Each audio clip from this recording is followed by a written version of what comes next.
My name is Mary Williams. I'm going to share some thoughts on how theopoetics can serve the human family now and in the future. I'm not a teacher or expert.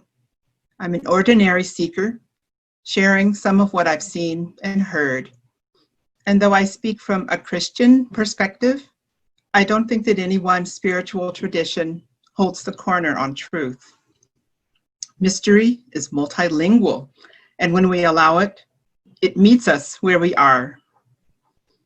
So what is theopoetics?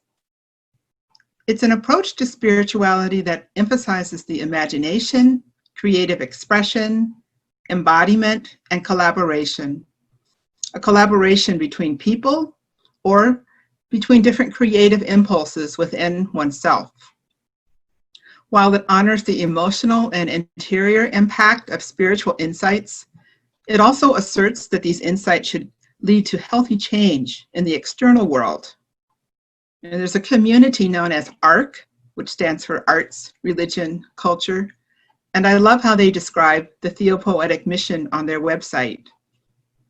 We envision a just world where creativity and spirituality work together to promote the flourishing of all creation. Theopoetics is partly an outgrowth of liberation theology, and this was the movement that first emerged in Latin America in the 1950s as a blend of Christianity and socioeconomic analysis, highlighting social concern for the poor and political emancipation for the oppressed. It shares some commonalities with process theology, a view which envisions the divine as acting through gentle persuasion rather than force, and which sees the universe as a place where change occurs through agents of free will. Just to look at theopoetics in comparison to theology, theology is usually seen as systematic study of religion, and it often relies on abstract discourse. With theopoetics, we seek and find God through poetic articulations of our lived experiences, and we embody the wisdom expressed through sacred stories and rituals and practices. I noticed there is a lot of scholarly, abstract writing about the field of theopoetics, but theopoetics itself tends to critique abstraction. It aims to be vibrant and relevant, to dance, to open hearts, to feed souls. And as Art points out, intelligent reflection on religion doesn't have to be academic to be intelligent. Rubem Alves was one of the Brazilian founders of liberation theology, and he writes movingly about his struggles with academia. In the mid-60s, after being accused of heresy in Brazil, he fled to the United States, where he was invited to pursue a doctoral dissertation at Princeton Theological Seminary. And he did so, but he missed his home, and he didn't enjoy his studies at all. He eventually completed the academic requirements for his dissertation, but he wasn't happy with it, noting that, quote, "My writing was ugly, without smiles or poetry, for there was no other alternative. A Brazilian student, underdeveloped in a foreign institution, must indeed submit himself if he wants to pass," unquote. The title of his 1968 dissertation was Toward a Theology of Liberation, and it received the lowest possible grade needed to receive a PhD from Princeton. Alves' work eventually took on a more theopoetic turn, which he felt was part of a deeply personal and therapeutic revelation that was spurred by the birth of his daughter. He writes, "I broke with the academic style because I decided that life is very short, very mysterious, and I didn't have the time to waste with academics. I would only say things in the most honest manner." And for him, this was a moment of conversion. Theopoetics is a way of hearing and speaking and acting in the most honest manner as we relate to the mystery that many of us call God. As Richard McKerney claims, Theopoetic imagination gives flesh to word and word to flesh. And as Carolina Hinojosa Cisneros writes, theopoetics is a reimagining of God through creative expression when the language of church and theology have failed us. We're invited to see the lived experience of marginalized people as testimony and as scripture. And with every act of creative expression to loosen our sorrows, we elicit social change. In a similar vein, Dave Simpson says, "We know that Black Lives Matter is a beatitude. For what does blessed mean but to matter to God?" And here's another element of theopoetics that I find especially relevant for the future of religion. L. Khalid Keith Perry writes that theopoetics involves an acceptance of cognitive uncertainty regarding the divine, an unwillingness to attempt to unduly banish that uncertainty, and an emphasis on action and creative articulation regardless. This acceptance of cognitive uncertainty regarding the divine is actually an enduring thread within Christianity and mysticism. In one of his sermons, St. Augustine said, "We are talking about God, so why be surprised if you cannot grasp it? I mean, if you can grasp it, it isn't God. Let us rather make a devout confession of ignorance instead of a brash profession of knowledge." The 13th century mystic Meister Eckhart wrote, "Do not let yourself be satisfied with the God you can conceive, for when that thought slips your mind, the God you conceived slips your mind too." And the 14th century author of The Cloud of Unknowing claimed, "God is incomprehensible to the intellect. We can only know God by experiencing his love."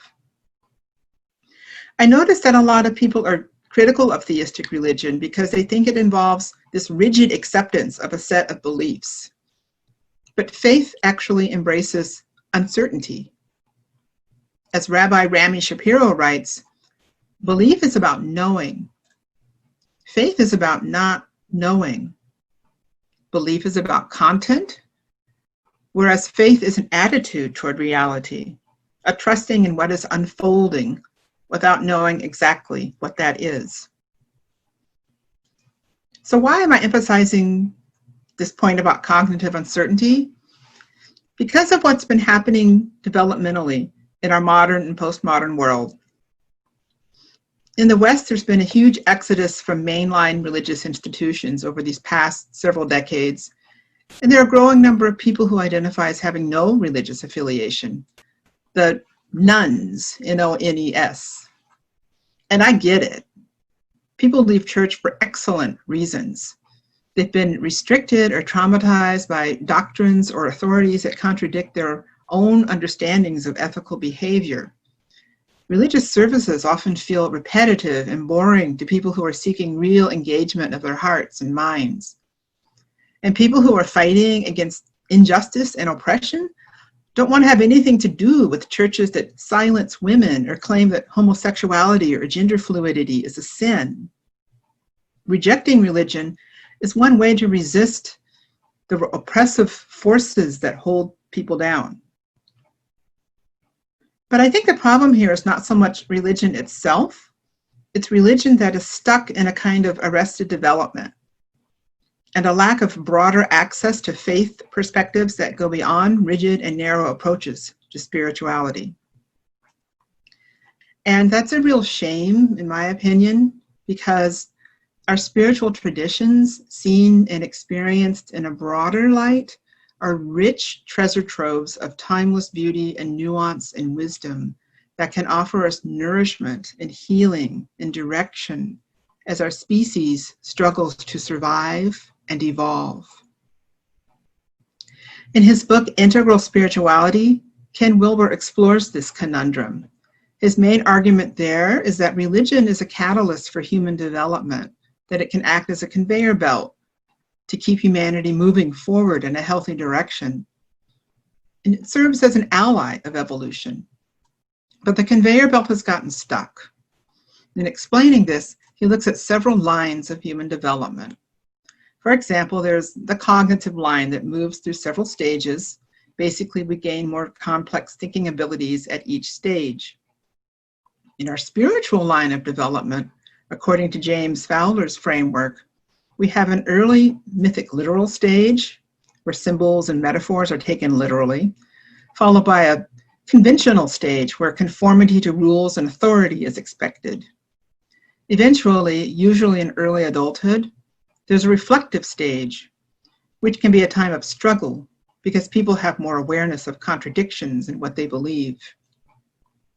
That's the stage where people might question and challenge their received belief system and take more responsibility for their own faith path. After that, there's the conjunctive stage, where one learns to hold paradoxes, resolve conflicts from previous stages, and step into a journey that's more multidimensional. At any rate, one of the general tendencies in the West is that people advance to the rational stage in the cognitive line, but remain suppressed in the spiritual line, stuck at that mythic literal or conventional level, and they fail to mature spiritually. And there are two reasons, or at least two reasons that happens. One is that there's not a wide enough access to spiritual teachings that go beyond the mythic, literal, and conventional levels. And then there's something that Wilber calls the rational pressure cooker lid. Because when a rational mind looks at religion and all it can see is the mythic, literal level of faith, it's more likely to abandon religion entirely. It tends to mistake one stage of faith for the whole enchilada of spirituality. And Wilber writes, in correctly spotting the immaturity of the mythic level of the spiritual line, they, meaning the Enlightenment, the West, they threw out not just the mythic level of spiritual intelligence, but the entire line of spiritual intelligence. They ditched God altogether and began the repression of the sublime, the repression of their own higher levels of spiritual intelligence. So my hypothesis, I guess, and my hope is that this theopoetic stance that embraces cognitive uncertainty about God might unclog that conveyor belt or help loosen up the lid of that rational pressure cooker. My hunch is that the rational mind might be more willing to explore the gifts of spirituality and religion when there's no demand to accept God as an ontological reality or unquestioningly accept all the doctrines of a faith tradition. Maybe the skeptic can actually dance with the poet and step into new realms of possibility. I say that because I see this as an important component of my own spiritual journey, the skeptic dancing with the poet. And I offer the story that follows, call it a reflection, a testimony, a theo-narrative. I offer it with hopes that it illustrates what I've been talking about. And like Rubem Alves, I offer it with the desire to say things in the most honest manner. I was raised in a Catholic home, and my mother took us to church most Sundays. I have hardly any early memories of church, except that Mom tended to fall asleep, and she never went up to receive communion. As an adult, I learned that she disagreed with some church teachings and didn't feel right receiving communion. But the fact that she went to church and yet never partook of the host communicated to me that, well, there's something valuable here, but you might not want to swallow everything. I remember seeing old biblical movies on TV, like those really long epics, Ben-Hur, the Ten Commandments, where God sends all those horrible plagues to Egypt when Pharaoh won't let the people go, and Moses parts the Red Sea. It's that big special effects extravaganza with the walls of water held open just long enough for the Jewish people to get across. But when the Egyptian army chases after them, all that water comes crashing down on them. Ooh, what a magnificent and magnificently terrifying God. What I was really scared of, though, was the first 15 minutes of the movie, The Miracle of Our Lady of Fatima. As the story begins, these 3 Portuguese children are out tending sheep in a pasture. It's lunchtime, and I guess being very good Catholic children, they decide to say the rosary before they eat. But as they start to pray, there's this big thunderous boom. They think a storm's coming, and so they hurry down the trail, and there's arcs of light flashing over the hills. And then they find themselves surrounded by this luminous mist, and a vague outline of this robed woman appears. And they're afraid at first. But the robed lady tells them, "Don't be afraid. I won't hurt you." Once they calm down and they kneel before the vision, she asks them, "Do you wish to offer yourself to God and endure all the suffering He may please to send you, and ask for the conversion of sinners?" And of course their answer is yes. And then the lady warns them, "Then you will have much to suffer." Well, at 8 years of age, this freaked me out. A rosary now seemed like a dangerous thing to have, like having a wound in shark-filled waters. I mean, if I prayed with the rosary, would some ghostly mother of God decide to pay me a visit and ask me to suffer for the conversion of sinners? And who knows if or when the mother of God might be scanning the horizon now, seeking out unattended children who happen to own a rosary. I decided to take no chances. I hid my rosary away in some far corner of my room, and I avoided those words, "Hail Mary." Jesus, though, seemed a lot less scary. And though my mom never took communion herself, she asked me one day if I wished to receive Jesus in a deeper way by having my first Holy Communion.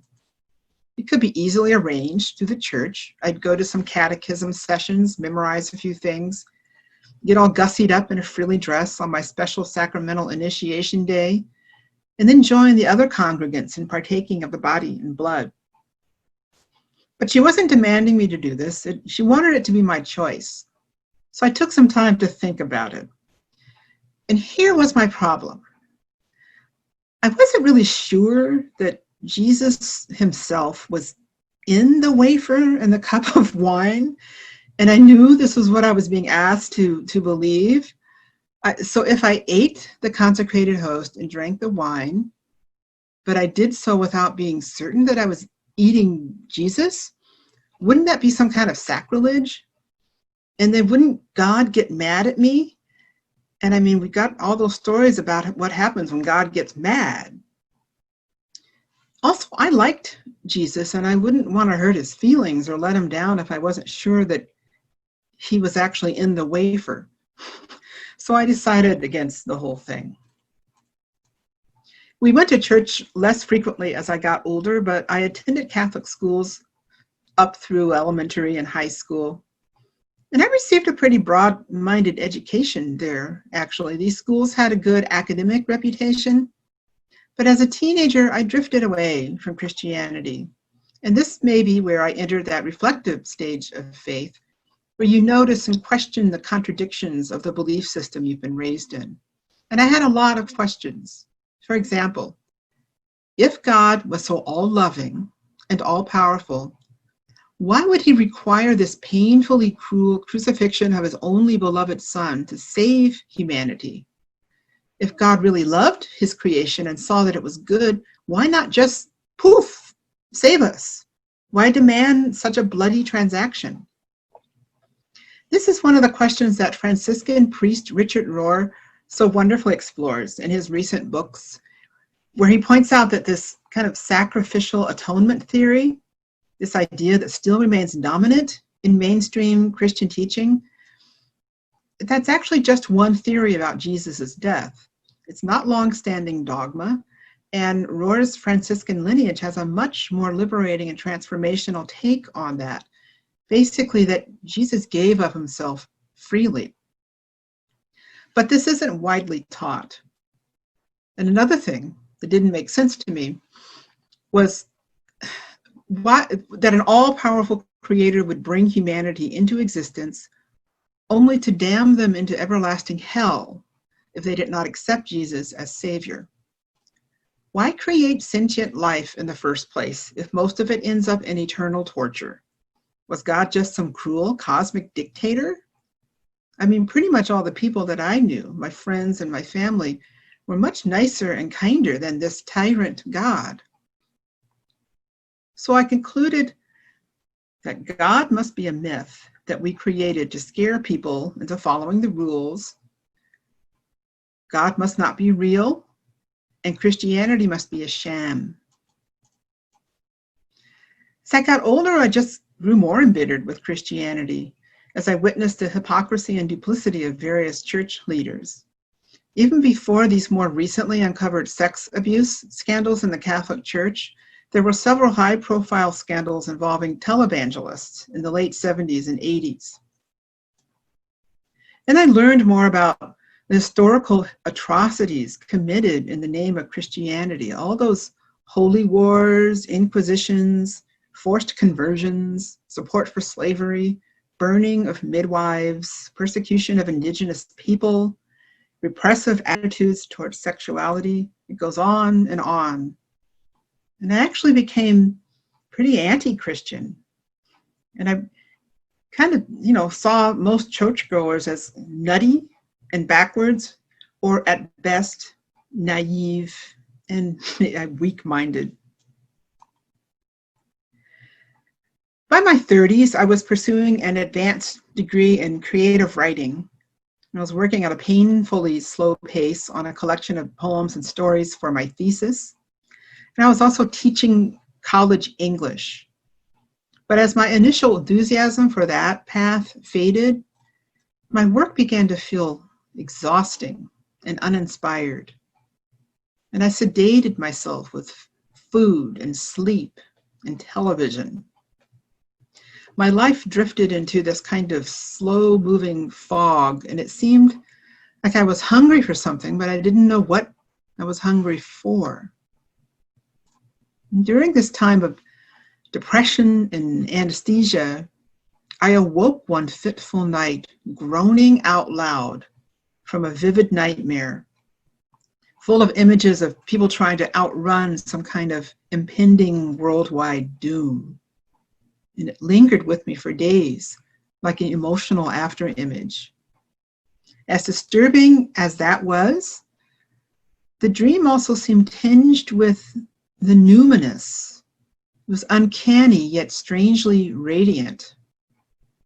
Thinking about it lifted me out of my fog somewhat, and I came to see the dream as a kind of existential slap or wake-up call, letting me know that things could just end at any moment with little or no warning. If I wanted to find or create meaning in life, now was the time to do it, because tomorrow was not a guarantee. So I began in earnest to seek out meaning. I checked out books on psychology and world religions. I read Carl Jung's Dreams, Memories, Reflections.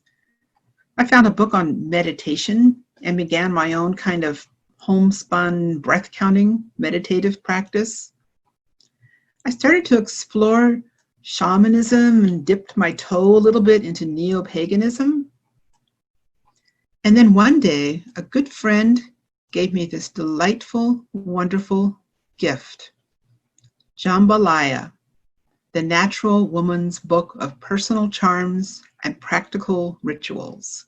I think I have it right here. Jambalaya. The author, Louisa Taish, is a New Orleans native and a storyteller, teacher, and priestess of the goddess Oshun in the Yoruba Lukumi tradition. I was, of course, avoiding anything having to do with mainstream religion, and Taish's book was full of advice on altar making and down-home spells and voodoo recipes and candle work that appealed to me. And it was written with warmth, care, and humor, offering readers an introduction to this rich blend of African wisdom, goddess spirituality, and Catholic ritual that had received little attention in the Western religious world. And I loved her unashamed declaration that voodoo has been mislabeled, misunderstood, and exploited. Let the truth be known. Voodoo is a science of the oppressed, a repository of woman knowledge. So this jambalaya was a really nourishing stew for my numb and weary spirit.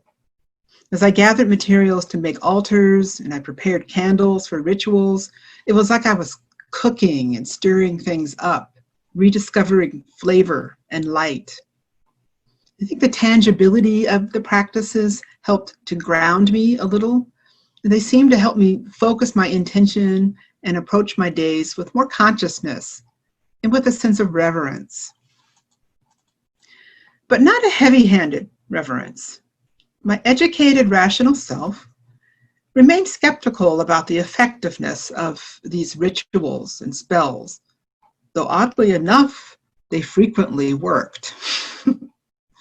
But my skepticism allowed for a bit of lightness and playfulness within this serious seeker's hike I was on. And as I invoked the earth and the stars and the cosmic allies and the ancestors, my body slowly began to pray and dance and sing of this odd yearning that was coiled in my heart. But then this devastating insight broke through. It happened at the end of an exceptionally rough school semester after I'd received some horrible student evaluations. And this insight could have been partly a result of the meditation I'd been doing, but I saw that a large part of the motivation driving my teaching was to receive praise and affirmation from my students and to make my parents proud of me. I initially thought I'd gone into teaching to share a love of learning and writing, but now it just seemed I'd been acting, pretending to be this concerned, engaged person.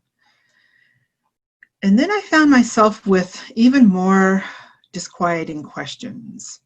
Mainly, do I actually know what love is? You know, like in the sense of being genuinely self-giving for the benefit of others? Maybe I didn't. Maybe all along I'd just been putting on this pretense of compassion in an attempt to garner acclaim and praise.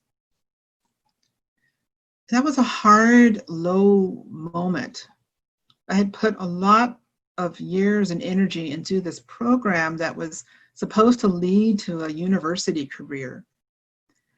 But I decided to stop teaching, and that was somewhat of a relief because I could stop working so hard to do something that maybe just wasn't in me to do. Anyway, I had free time that summer. I was slated to attend a family reunion in South Carolina. I made plans to stop in New Orleans on my way back home. There's a special ritual outlined in the Jambalaya book that requires a visit to the tomb of the Voodoo Queen of New Orleans, Marie Laveau.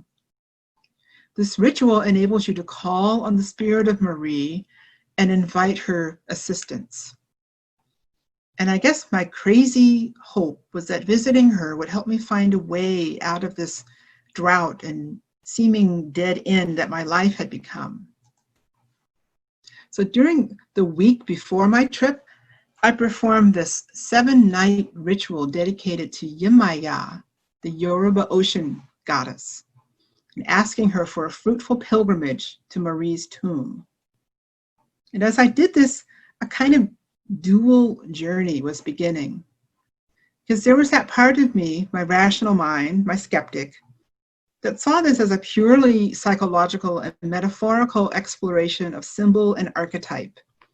Invoking the ocean goddess Yemaya was a way of calling forth the generative unconscious, the mother of all that lives and dies, the giver of dreams, the womb of creation. Perhaps some new seed of insight would arrive through a dream, or through some kind of synchronicity on the road. But there was another part of me, the pilgrim, that sensed I was entering into sacred time and sacred space. In Jambalaya, Louisa had pointed out how the Christian church had forced slaves in the Americas to be baptized and take Christian names and invoke the Christian saints. But in Mary, the mother of Jesus, also referred to as the star of the sea, the slaves recognized and embraced their own ocean goddess. Hiding under Mary's skirts, they continued to worship their own deities. And in some sense, this was what I was doing. I could not pray to the tyrant male god that demanded bloody sacrifices and sent innocent people to hell. And I was leery of that ghostly mother of God who appeared to those young children and told them they must suffer for the conversion of sinners. But Yemaya felt different, magnanimous, more expansive. And in these secret corners of my heart, I could call out to her with candor and sincerity. So my skeptic and my pilgrim ventured out together on this journey, this psychological excursion that was also a journey into sacred time and sacred space. And at some moments, I saw things more through the eyes of rationality and common sense. And at other moments, holy beauty and holy surprise swept me off my feet. I only had a couple of days for my stop in New Orleans. And when I arrived, I got busy right away procuring what I would need for the ritual at Marie's tomb. I was supposed to wear light clothing and a white scarf with a white carnation tucked up under it. Well, I wasn't able to find a scarf or a carnation. My beige floppy hat would have to do. I did find the cemetery where Marie's tomb was located and decided to do a kind of dry run the day before the ritual, but I got lost, couldn't find the tomb. My entire first day there, I felt more like a tripping, stumbling fool. But as the old folks say, God loves fools and babies. The next day, I thought I'd try one more time to find the tomb. And my skeptic figured that if everything fell through, at least I'd have some time to enjoy gumbo and street corner jazz. So I went back to the cemetery with my map and the instructions for the ritual. And this time I was lucky. I found Marie's old and crumbling tomb.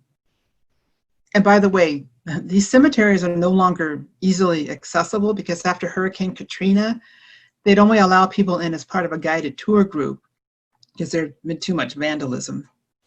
Anyway, this was happening in the mid-90s. And it was the middle of July, so it was very, very hot and humid. There's hardly anyone else around. I followed Louisa's instructions for the ritual. I had to walk around the tomb making certain movements and then ask Marie out loud for her assistance. So, taking the stance of the pilgrim and the sincere seeker, I asked Marie to open the eyes of my heart and show me where or how I might become authentically compassionate and be of some use to the world. Then I was to leave an offering of 7 dimes and make a small mark on the tomb in chalk, I guess as a way to kind of seal the request. And then after saying thank you, I was to wait and listen for a message. I stood there for some while, waiting and listening and sweating. It was probably 100 degrees and there were storm clouds gathering overhead. I had a camera with me, and I figured while I was waiting for whatever to happen, I'd snap a few pictures of the tomb. And at that moment, this pale, bedraggled man appeared by my side. I figured he was probably homeless. He smiled at me, and I saw his upper gums were bleeding. And while placing a cigarette on the ledge of Marie's tomb, he said to me, "I hear that she especially appreciates tobacco." Now, of course, his presence was unnerving to me. I had thought that I was the only living person around. I wondered, was this appearance part of Marie's message? I reached into my bag to get my pack of Newports. I was a smoker then. And I left Marie another cigarette, thinking to myself, well, I hope she likes menthol too. Bleeding Gums mentioned that there was another tomb being built in the near distance, and the artistry was amazing. Well, I was getting the heebie-jeebies standing next to this guy, but instead of cutting a hasty exit from the whole scene, as instinct might have me do, I wandered around the cemetery for a little bit and looking at the statues of angels and saints. I was still waiting for my message and began to wonder if I had unwittingly bungled things by taking pictures inside a burial ground when I was supposed to be there on this serious quest. Maybe Marie didn't like this kind of thing. So I decided to walk by her tomb one more time, thinking I might apologize for my clumsiness and lack of reverence. Once back at her tomb, I immediately saw that my cigarette and dimes were gone. Now, everything else was still there, including offerings that had been left by other people and the cigarette that the guy with bleeding gums had left. Only my offerings were gone. And that was a kind of odd and eerie moment there. Was this some kind of sign? Or had bleeding gums simply scooped up my 70 cents in menthol cigarette? Was he something other than he appeared to be?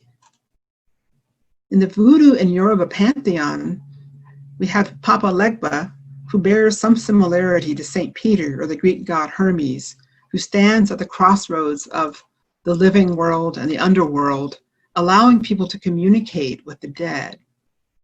And he also likes tobacco. Was someone or something trying to tell me that my petition had been received? And then at the same time, my skeptic was kind of scoffing and saying, good grief, get over yourself. That guy was a homeless man and he took your dimes and cigarette, period. By then, the clouds looked about ready to burst. I followed Luis's directions for leaving the cemetery, walking backwards out of the threshold. And at that instant, a church bell rang. There was a Catholic church right across the street from the cemetery, the International Shrine of St. Jude. St. Jude is the saint of the desperate and of lost causes. A midday mass was beginning, and though I hadn't stepped foot in any church for maybe 20 years, something urged me to go inside. It was a small, humble side chapel. Since it was a weekday, there were relatively few people in attendance. It's mostly older Black women, but also some tourists, a couple of punk rockers, and this cantor wearing black nail polish and a scarf with the words Grim Reaper printed in red. I loved that because she seemed more from the voodoo side of the street. And the priest was a very young and very nervous man, which I found endearing. And somehow I was disarmed by seeing this somewhat improbable mixture of people gathered there for church. In the Catholic churches I'd frequented as a child were usually kind of formal and stiff, and this felt very down home and unassuming and hospitable. The opening hymn, carried mostly by the older women in the congregation, was Amazing Grace. And their singing of it seemed to come out of this deep well of weariness and joy and sorrow and fortitude. And it was unnervingly beautiful. And this is a song that is so familiar and played so often in our culture that it tends to feel cliche. But this time it was as if I was hearing it for the first time. And I found myself suddenly flooded with emotion. This gate opened within as dry spaces in my heart opened up to receive a mysterious flow that poured inward like a radiant waterfall.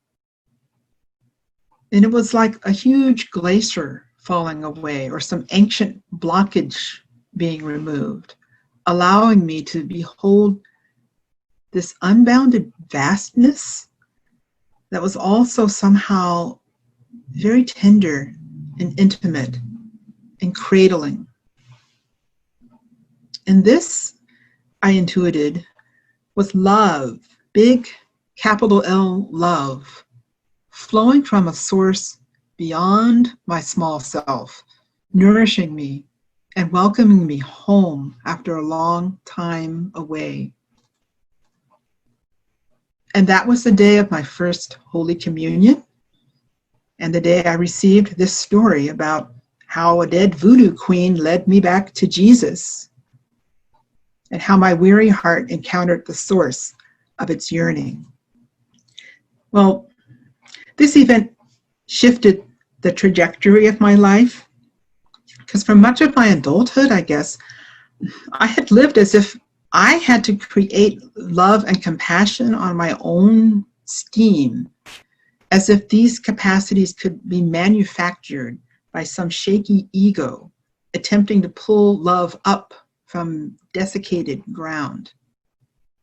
And I realized that I'd been living in a very small world, closed off to the divine mystery, to the source of love, and to the wide river of being itself.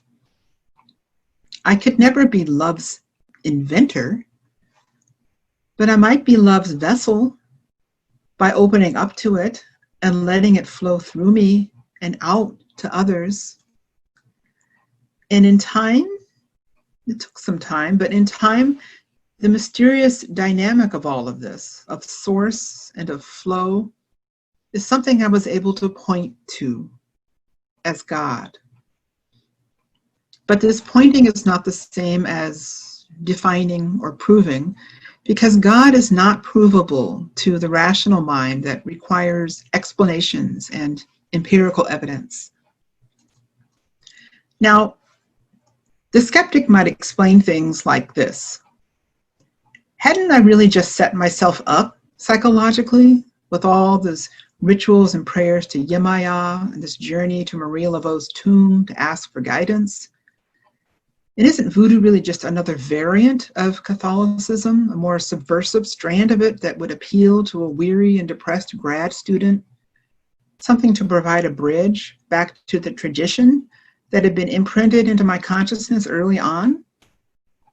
Wasn't there an element within me that simply wanted to reconcile with this tradition and all those experiments with paganism and voodoo and jambalaya allowed me to do so? And the answer would be yes, that's entirely possible, probable even. But the pilgrim in me has this alternative sacred time story. I was lost, adrift in a dry land, deeply thirsty and far from home. My weary heart cried out, and my cries were heard. Messages and assistance from ancestors and cosmic allies arrived through friends and books and storytellers. Using rituals to temper my skepticism, I approached sacred ground with sincerity and with reverence, even if it was a clumsy reverence. And I was gently led to a temple built in honor of lost causes. And there, in the midst of elders and rebels and hospitable strangers, I was found, fed at the great banquet, and welcomed home into relationship with the divine mystery. When the skeptic and the pilgrim journey hospitably alongside each other, I think that holding the tension of that kind of paradox can lead to a more expansive and transformative place. The place where we do not have to throw out the baby with the bathwater when it comes to religion, where we can receive the riches and wisdom of the world's spiritual traditions, and yet still lovingly question and challenge the institutions and systems that have served as their containers. And what happens after we get beyond that place, that stuck place on the conveyor belt, beyond being frozen at a literal level of faith or at the mercy of the rational mind that rejects religion altogether? People might discover that there are multiple ways to hear and interpret Scripture, that science and religion can be great allies, that there are many ways of being church, whether you're part of a mainline church or operating outside of a traditional institution, forming new spaces and new networks that transcend denominational and religious lines. They might see that the church as a human institution should not be defined solely by its mistakes, abuses, and atrocities, any more than the human family should be defined solely by its villains, bullies, and persecutors. They might find that there are communities of faith who stand up to the way things have always been done, and those who embody Christ by walking in solidarity with the poor, the outcast, and the disenfranchised, who engage in the long and difficult work of systemic change, even when everything feels hopeless. They might rediscover practices like contemplative prayer that invite them to be silent and still, and to open up to a deeper awareness of union with God and with all creation.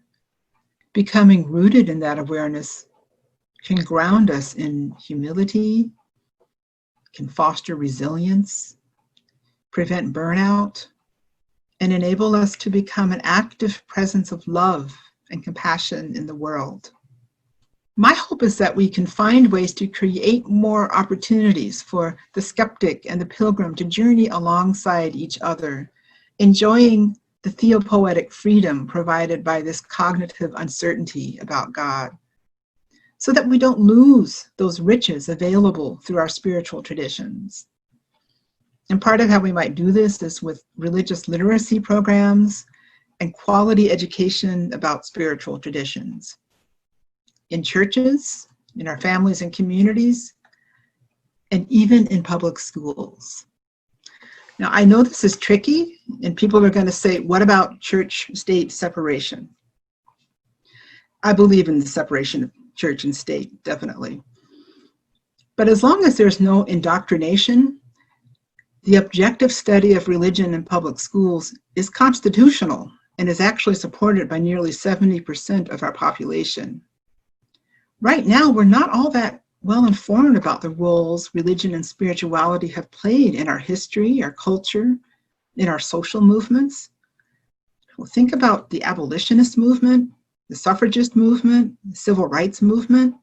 They were all grounded in religious motivations. Do we include that when we teach about these movements? At any rate, right now, there are few American public school teachers who are trained to teach comparative religion, although sometimes it comes through in social studies or art history.